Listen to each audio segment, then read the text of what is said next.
just the sort of crash that could happen at any A-road junction.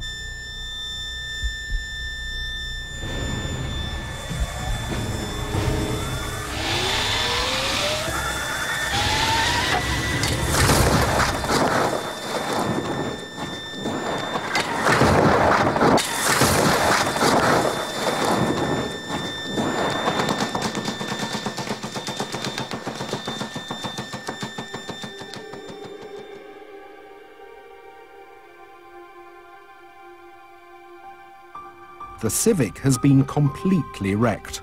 Where the driver's side doors used to be, there's just a gaping hole.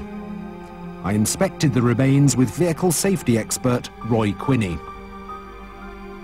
I mean, do you think there's any chance anyone would have survived in this? It's highly unlikely. I mean, as you can see from the intrusion of this, this is the driver's door over here, and that's the handle release there.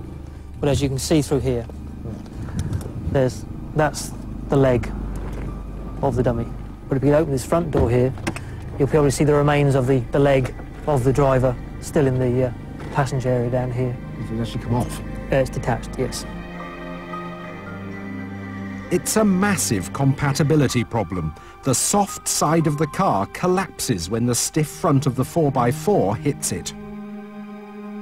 The 4x4, on the other hand, scarcely crumples at all, driving almost clean through the car's bodywork.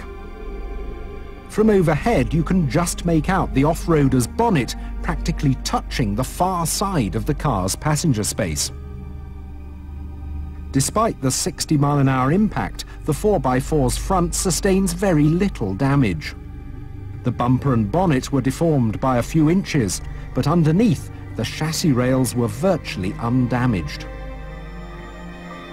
The compatibility problem is made even worse by the height at which the 4x4 hits the car. Another car of the same size would have impacted our car lower, making contact nearer our car's sill line where it meets the B-pillar, a point of strength that would have offered some resistance. But the height of the 4x4 means it hits halfway up the door, where the car's much weaker. The 4x4 survives the initial impact, relatively unscathed, and is still travelling at 45 miles an hour. But its high centre of gravity makes it prone to rolling over. And when its axle catches on the wreckage of the car, that's exactly what it does. So what would have happened to the people inside it? Well, on the basis maintained its integrity, I maintained its shape. This is a good for the occupant because you maintain the distance between the head and the roof. Now, obviously, there's minimal restraints on this vehicle, so it's only the belts that have held him in. So the passenger's done really well, although his foot is trying to hold the door open there. The downside is, because there's no inflatable restraints, the arms have come out the window for the driver, and in reality, he probably would have bled to death.